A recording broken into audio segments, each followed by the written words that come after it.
Picture, if you will, a kindergarten classroom. Lots of kids with runny noses, lots of kids sneezing, and of course very few of them covering their mouth when they sneeze.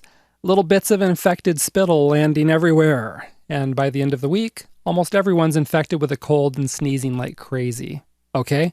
Just as a cold virus spreads like crazy through sneezing, online sneezers can spread an idea virus. You see, Seth Godin called influential people sneezers because they're often the types of folks who can start an idea virus.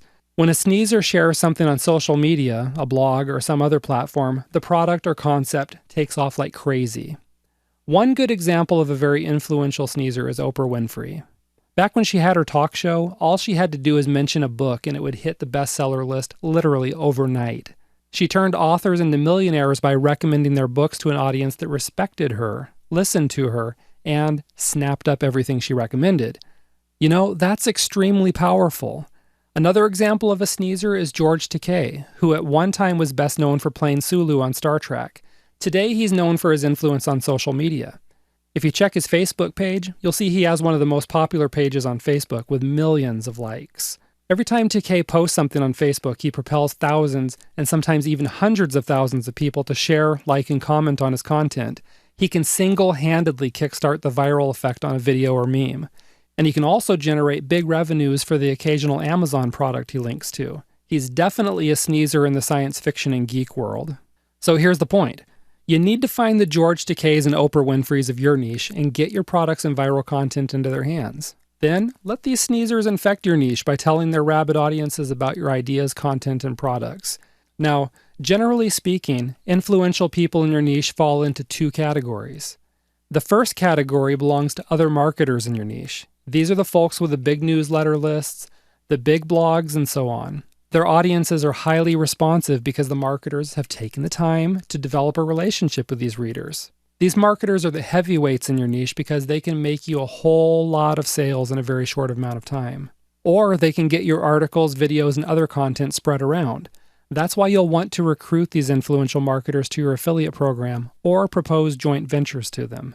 Then there's the second category of influential people in your niche. These are the customers in your niche that have some influence over prospects and customers.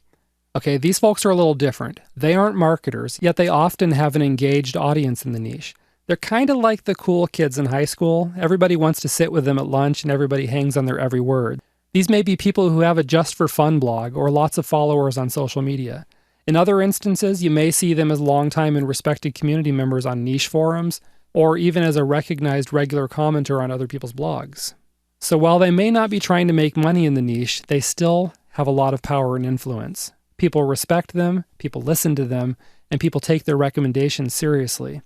The other thing about the influential customers in your niche is that they rather enjoy being in this position of power. They often want to be seen as influential, but they also want to be seen as cutting edge. That's why these folks are often the first people in a niche to buy a new product when it hits the market. These are the nut jobs who wait in line for days and risk toe amputating frostbite just to be the first to buy a new gadget like the latest version of an iPhone, okay?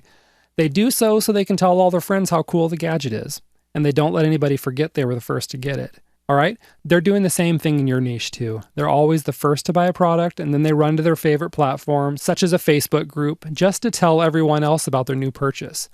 Because they have power, other people take this recommendation seriously, and they go buy the product too. And that can be some great viral marketing if you're on the receiving end of all that buzz. So you gotta ask, how do you find and recognize these influential folks? What you need to do is find the busy communities in your niche, such as Facebook groups, forums, blogs, and other social media. You can find the Facebook groups by running a search from within Facebook and sorting by groups. For example, if you want to find people talking about frostbite, you can search Facebook for words like frostbite, black toes, hypothermia, and toe amputation. All right? You can find other groups by running Google searches. Just search for your keyword alongside words pertaining to specific types of communities. So for this frostbite example, you might search for phrases such as frostbite forums, toe loss discussion boards, hypothermia blogs, and so on. What you're looking for are the people who post a lot and are obviously well respected in the particular community. Most forums show you how long a person's been a member and how many posts they have. The influential people tend to be members for many years and have thousands of posts. Also, if a forum has a karma function or some way of showing how often someone has liked the member's comment, then look for members that have a lot of good karma and other evidence of respect. On Facebook, you can keep an eye out for people who get a lot of likes or even shares every time they post. On blogs and other communities, just look for evidence that the person is well respected. Some blogs show some form of likes or thumbs up on people's posts. If you can see that a commenter is well known on the blog and tends to get a lot of responses and thumbs up for a post, there is a good sign that the person has influence within that community. Finally, pay particular attention to the influential people who also seem to enjoy being the first to buy and talk about products in the market, as well as the first to share the cool stuff like videos and memes. If they do this naturally anyway, then they're likely to share your content and products too if they like them. So what's the next step after you recognize them? It's really simple. You just befriend them. You build relationships with them, and then you reach out and ask for their help. One thing you can do is ask them if they're willing to be a beta tester for your products, which is going to make them feel important. They probably won't be able to resist bragging to others about how they got their hands on your product even before it went on sale. They'll especially enjoy it if you incorporate their feedback into your product. Another thing you can do is encourage them to talk about their experiences with your products to their friends. You ask them to provide you testimonials and/or reviews. You can even put content in their hands to help them promote your product, such as viral videos or memes.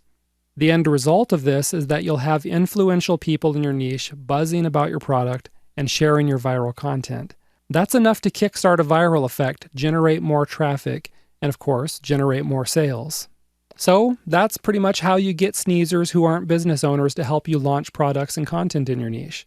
Remember, your customers are some of your best ambassadors for your products, so you'll want to make sure you enlist their help whenever you can. Now that you know finding sneezers is actually a good thing, let's go ahead and move on and you'll discover how to leverage other people's best assets.